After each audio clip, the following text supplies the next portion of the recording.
Nous allons étudier le daf Kav Zain dans Masechet Sota. Nous reprenons à la dernière ligne du daf Kav Vav Amud Bet. Amar Shmuel.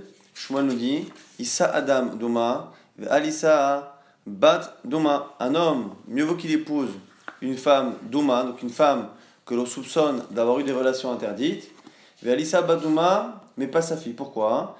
Chez Zoba Mitipa Akshera, Zoba Mitipa Pesula. Parce que ici, Shmuel ne regarde que la cacheroute de la personne. Or, une femme qui a des relations interdites, à part le fait d'être interdite au Kohanim, si la personne qui l'épouse n'est pas Kohen, eh bien elle-même, cette femme-là, ses relations interdites n'ont pas changé son statut au niveau des mariages, alors que son enfant, eh bien il est plus probable, si elle a des relations interdites, que son enfant soit un mamzer, donc sa fille soit du mamzeret, et donc interdite au mariage, si les relations qu'elle a eues étaient des relations qui étaient interdites par un issour karet. Et donc du coup, nous dit ici Shmuel, mieux vaut épouser la mère ici que la fille. Et Rabbi Yochanan dit l'inverse, Amar, Issa Adam bat Douma, Ve'alissa Douma. Nous dit ici Rabbi Yochanan, mieux vaut épouser la fille de la Douma que la Douma elle-même, que la fille soupçonnée en elle-même. Pourquoi? Parce que chez Zo Omedet Becheskat Kashrut, Vezo Eina Omedet Becheskat Kashrut. Ici Rabbi Yochanan ne craint pas le fait que l'enfant soit mamzer, on verra dans la suite exactement pourquoi.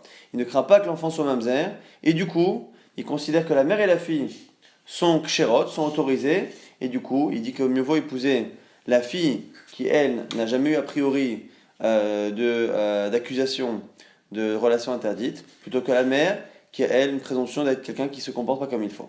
Et justement, par rapport à cet avis de Rabbi Yochanan, on objecte avec une braïta métivée. On attaque qui dit Nose Adam Douma. Un homme peut épouser Douma, donc peut épouser la mère qui est soupçonnée, parce qu'elle a d'être contre ce qu'a dit Rabbi Yochanan. Rava répond et dit que c'est pas une objection. Pourquoi? Tisvara Nose Lechatria. Est-ce que tu penses franchement que cette braïta doit se lire au sens propre? Nose au présent, ce qui sous-entend que c'est quelque chose qui est autorisé.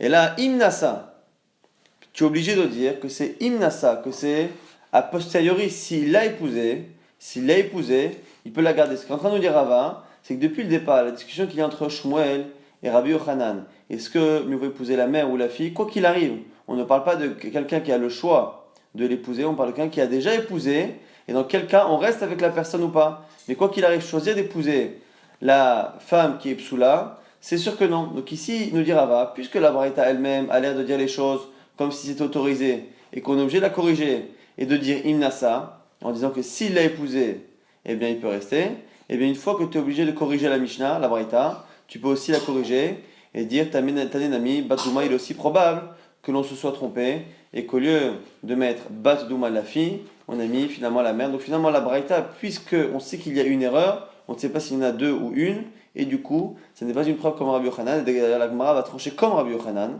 Mais il cheta, et la lacha est, Issa Adam Batdouma, et Alissa Douma, qu'un homme, mieux vaut qu'il épouse la fille, plutôt que la mère, lorsque la mère est soupçonnée d'avoir eu des relations interdites. Détané, Rav Tachlifa, Bar Marava Kamei Rabbi Abaou, car a enseigné Rav Tachlifa de Bar Marava de Marava devant Rabbi Abaou, Isha Mezana Bane Aksherim. Pourquoi? Rov Be'ilot Achar Baal. Même une femme qui trompe son mari, alors les nous, eh bien, on dit que ses enfants sont kshérim. On ne craint pas que ses enfants soient mamzerim. Pourquoi? Parce qu'on part du principe que même une femme qui a des relations adultères, eh bien, continue d'avoir la majorité de ses relations avec son mari, et donc le statut de l'enfant ira en fonction de la majorité, et donc l'enfant sera cachère et non pas mamzer. À partir du moment où la Gemara a tranché comme cela, eh bien, du coup, on a dit que la mère et la fille sont aussi kshérot, et du coup, mieux vaut épouser à ce moment-là la fille. Comme la Gemara a tranché comme cela, maintenant la Gemara continue et dit Rav Amram. Rav Amram pose une question. Ce que l'on vient de dire à l'instant, au nom de Rav Tachlifa, que finalement, même une femme qui trompe son mari, on ne craint pas pour la cacheroute des enfants, est-ce que cela est valable pour une femme qui a de temps à autre des relations interdites adultères, ou est-ce que cela va même avec une femme qui est ce qu'on appelle Prutsa Beyoter, une femme vraiment qui est dévergondée et qui donc a très fréquemment finalement des relations avec d'autres personnes que son mari? Est-ce que jusque-là on dira que la majorité des relations sont avec son mari et donc que l'enfant est cachère? C'est la question de la Gemara. Et la Gemara ici nous explique que la question ne se pose que dans un cas précis. Aliba demande Amar En Isha Mit'aberet Ela Samour Levesta. Il y a en fait une discussion, dans la Gemara dans Nida, il y a une discussion, quel est le moment le plus propice pour qu'une femme tombe enceinte? Est-ce que c'est juste avant, est-ce que c'est juste avant le V7, c'est juste avant les règles de la femme, ou est-ce que c'est juste après le mikvé? Et en fonction de cela ici, on nous dira qu'il y a la discussion. On ne pose pas la question, celui qui pense chez Enishamit Aberet et la Samour Levesta, pour celui qui pense que la femme est fertile avant justement le mikvé, le tiba elach. La question ne se pose pas, il est évident qu'on craint que l'enfant soit mamzer. Pourquoi? Le yadarba, parce que le mari ne sait pas quand est-ce que la femme va avoir ses menstruations, comme il ne sait pas à quel moment elle va avoir ses règles, il ne sait pas quels sont les jours avant où elle est fertile, et donc il ne peut pas l'empêcher d'aller voir ailleurs. Ici, on part du principe qu'un homme qui a une femme qui a des relations interdites de manière très fréquente, s'il reste avec cette femme, il tente au moins, ce qui est malheureusement ce qui arrive dans la vie, il tente au moins de limiter la casse et de faire en sorte que sa femme ne le trompe pas dans les périodes où elle est fertile pour éviter que ses enfants soient finalement les enfants d'autres hommes. Et donc, la Gemara nous dit que si on pense, comme ceux qui disent, que la femme est plus fertile avant les règles, puisque ce moment-là n'est pas prévisible réellement pour l'homme, il ne peut pas la surveiller, l'homme il là, et du coup comme il ne la surveille pas, on se retrouve à avoir une femme qui va régulièrement voir d'autres hommes, et donc il est tout à fait logique ici que l'on craigne que l'enfant soit mamzer. Kiti ba'elar, lorsque l'Agmara pose la question, elle va demander à Ama, Enishamit Aberet et la Samour Ledvilata, que ceux qui pensent que la femme est réellement fertile après le mikvé. Et finalement, comme le mikvé est une date qui est connue du mari, le mari peut faire en sorte de, on va dire, surveiller et de garder sa femme auprès de lui pendant les quelques jours qui suivent le mikvé, et donc limiter ici les relations extérieures, et donc limiter le fait que la femme puisse donner naissance à des mamzerim. Et l'agma, c'est ça la question qui est posée par l'agma, Maï, Keivan de Yadarban, de Toremitala, est-ce que, parce que le mari connaît cette période de fertilité selon cet avis, il peut la surveiller, ou peut-être que parce que cette femme-là est dans tous les cas dévergondée, avec toute la bonne volonté du mari, un mari ne peut pas la surveiller comme il faut, et donc on craint que l'enfant soit mamzer.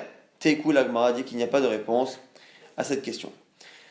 On reprend la suite de la Mishnah qui avait dit Ve'ilu shebeddin mekanim lahem bimkoma ba'al. On avait cité des cas où lorsque le mari n'était pas présent, le beddin, le tribunal, prévenait la femme et lui interdisait de s'isoler avec un homme avec qui elle avait l'air d'avoir une relation trop proche. Et on avait dit qu'on avait une marloquette entre Chachamim et Rabbi aussi.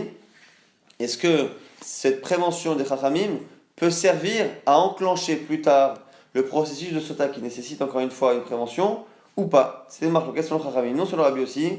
Oui, et à ce propos, on rapporte une braïta qui va nous permettre de mieux comprendre la discussion entre les Chachamim et Rabbi aussi. Tano Rabbanan, c'est une braïta, c'est marqué dans la Torah, Ish. C'est déjà marqué un homme qui aura sa femme, qui le trompe, Ish qui tiste Ishto. Mais c'est marqué deux fois. Matamuloma Ish Ish. Pourquoi c'est marqué un homme qui tiste Ishto? Pourquoi deux fois un homme?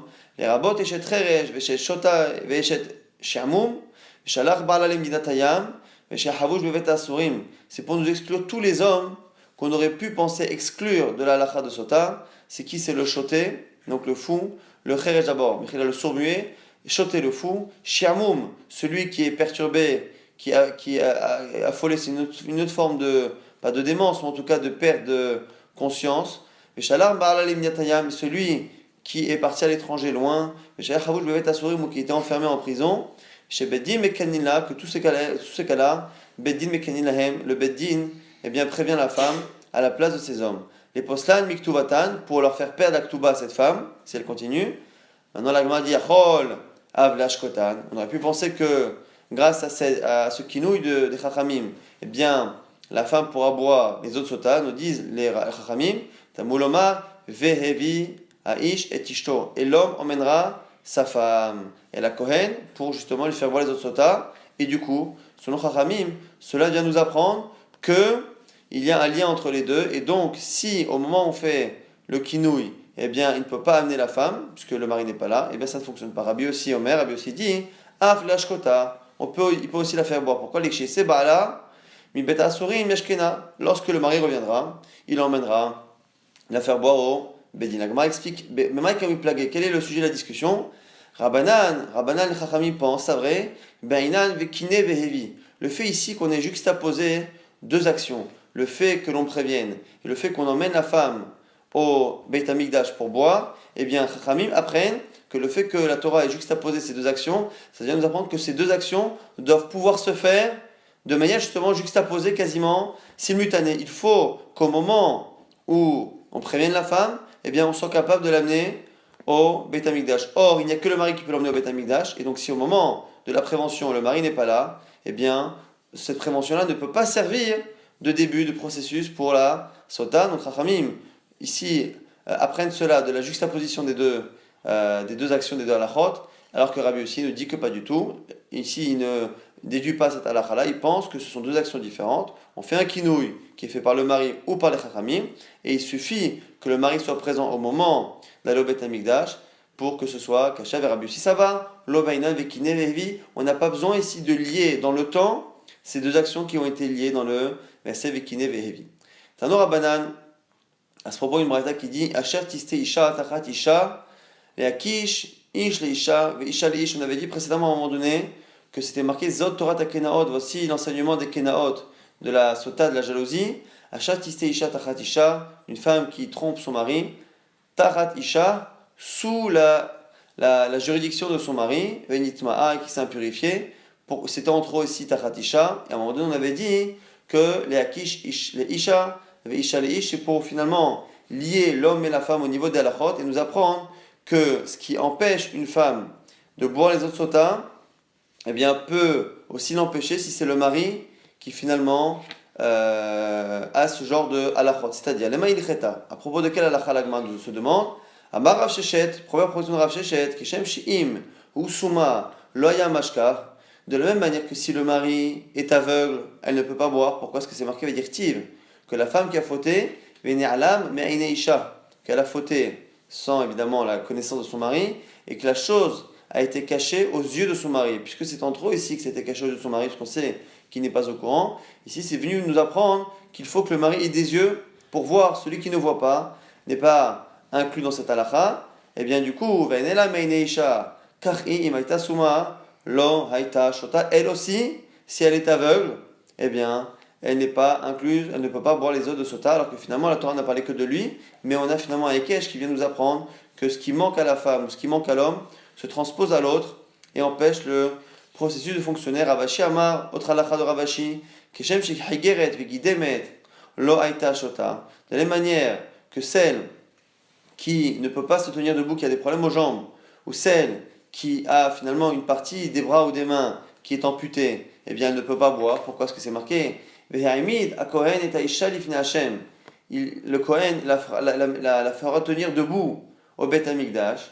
Après c'est marqué Venatan al-Kapea, et il lui mettra entre ses paumes, il lui donnera justement le Korban Mincha. Eh bien on voit finalement qu'il faut à la fois qu'elle puisse être debout et à la fois qu'elle ait deux mains pour tenir. S'il lui manque une des deux choses, elle ne peut pas boire. Pareil pour son mari. Karou, pareil pour lui.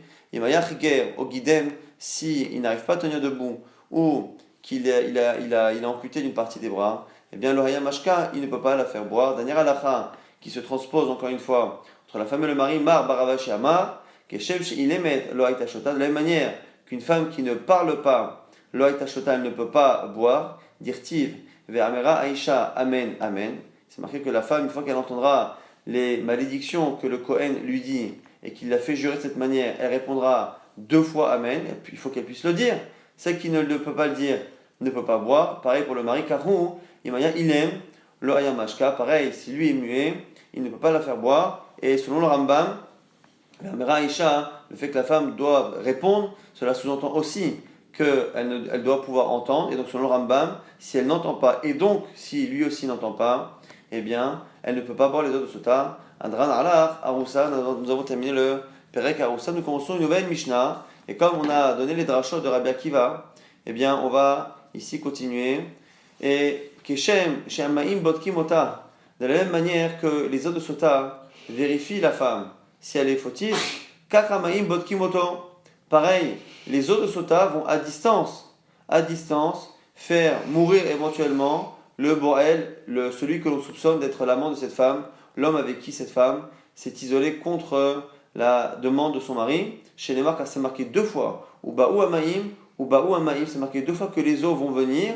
Alors une fois c'est pour nous dire que les eaux vont faire un effet sur la femme, une seconde fois pour nous allusionner que les eaux feront effet chez celui qui est supposé être son amant.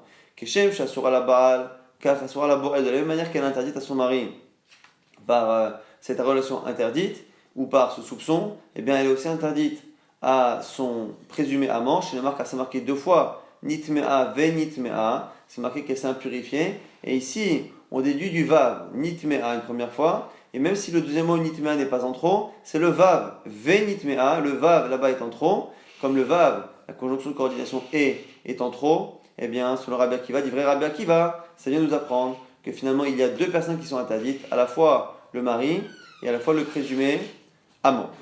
Et ça, c'est l'avis de Rabbi Akiva. Amar Rabbi Yoshua nous dit Kach Hayadoresh Zecharia ben Akatsav. Et c'est comme ça que Zecharia ben Akatsav était Doresh. Il était Doresh les Vav. Dès qu'il y avait un Vav en trop dans la Torah, il était Doresh, alors que certains Chachamim n'étaient pas Doresh le Vav. Rabbi Omer. Rabbi nous dit maintenant Shene Pe'amim Ha'amori Ba'parasha. Lui, il déduit la même halakha que finalement elle a à la fois au mari et à la fois au Bo'el. Il le déduit du mot qui est répété deux fois, Nitmea, Venitmea, Echalaba'al, Echalaba'al. Donc on a ici une marque entre Rabbi Akiva, Zecharia, Ben Akatsav, et de l'autre côté Rabbi.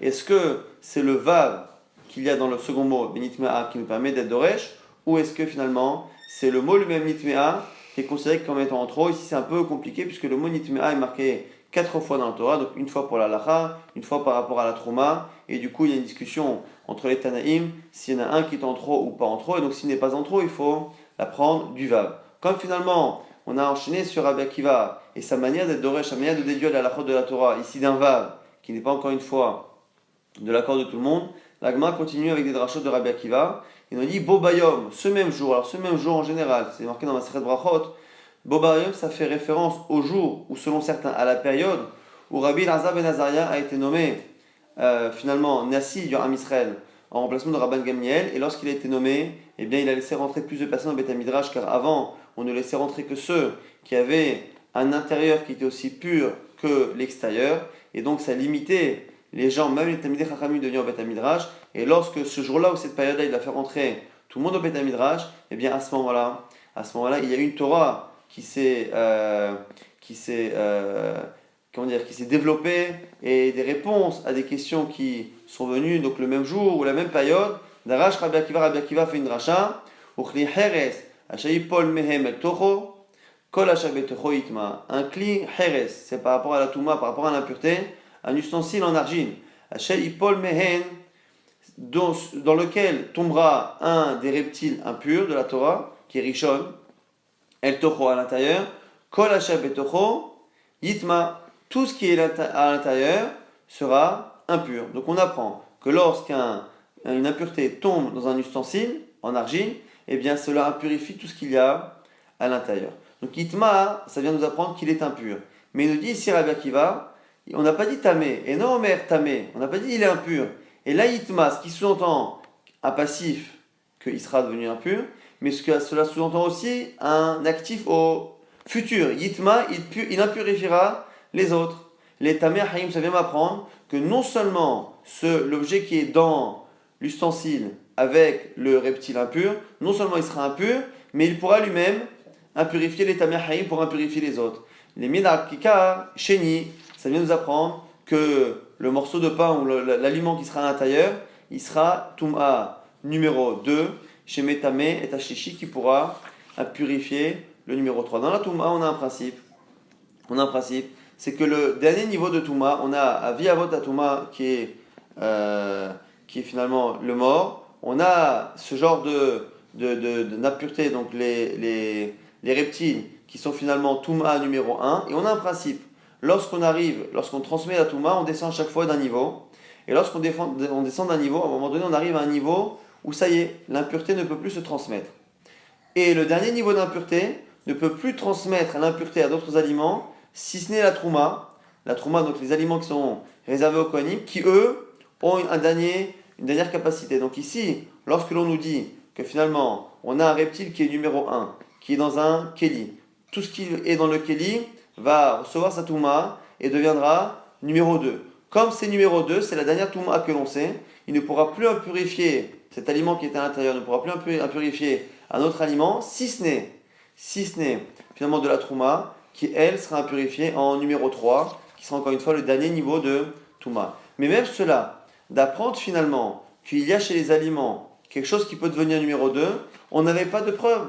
Donc du coup, Amar Rabbi Yoshua a dit, Mi galère afar me'ainecha Rabbi Yochanan ben Zakkai, il parle à Rabbi Yochanan ben Zakkai qui est niftar, qui est décédé, et il fait référence à Tchet HaMetim, qui va dévoiler la poussière qu'il y a devant tes yeux. C'est une manière de dire finalement, on attend Tchet HaMetim pour que tu puisses voir finalement ce que fait ton élève Rabbi Akiva, Shaita Omer, car tu disais, Ati Dor Acher, un jour une génération viendra, les Taher qui Karchelishi, et il dira qu'il est impossible d'avoir un aliment de Trouma qui est impur en numéro 3, parce qu'il n'y a pas de référence chez Enlo Mikra Minatora, car on n'a pas de référence dans la Torah de cette halakha que l'on connaît chez Utame. Alors Rabbi Akiva Talmidecha, mais Rabbi Akiva ton élève, selon certains c'est son élève, selon certains c'est l'élève de son élève. Mais Vilo Mikra Minatora, il t'a trouvé un pasuk dans la Torah, chez Utame, chez Nemar Kol Hashabet Choitma, il a montré de ce verset-là que non seulement l'aliment qui est dans le vase en argile, non seulement il sera impur, mais il aura la possibilité lui-même d'impurifier, et donc on voit que du coup il est numéro 2 qui peut rendre quelque chose numéro 3 qui est la Trouma. Il a donné la référence finalement à l'existence d'un niveau d'impureté numéro 3. Puisqu'on est encore une fois dans la halakha que Rabbi Akiva a trouvé ce jour-là, Bobayom, Darash Rabbi Akiva, Umad Dotem, Mihos La'ir et Peat Kedma, Alpaim Ba'ama, là-bas, lorsque la Torah nous explique comment définir la frontière des villes que l'on réservait pour les Lévi'im en Eretz Israël, on dit là-bas que vous mesurez à l'extérieur de la ville, côté est, Alpaim Ba'ama, 2000 amot, à peu près 1000 mètres, 2000 amot. Mikra Acher, et juste là-bas dans la paracha, c'est marqué, Mikir Ha'er Vahotsa, depuis le mur de la ville jusqu'à l'extérieur, Elef Amma Saviv.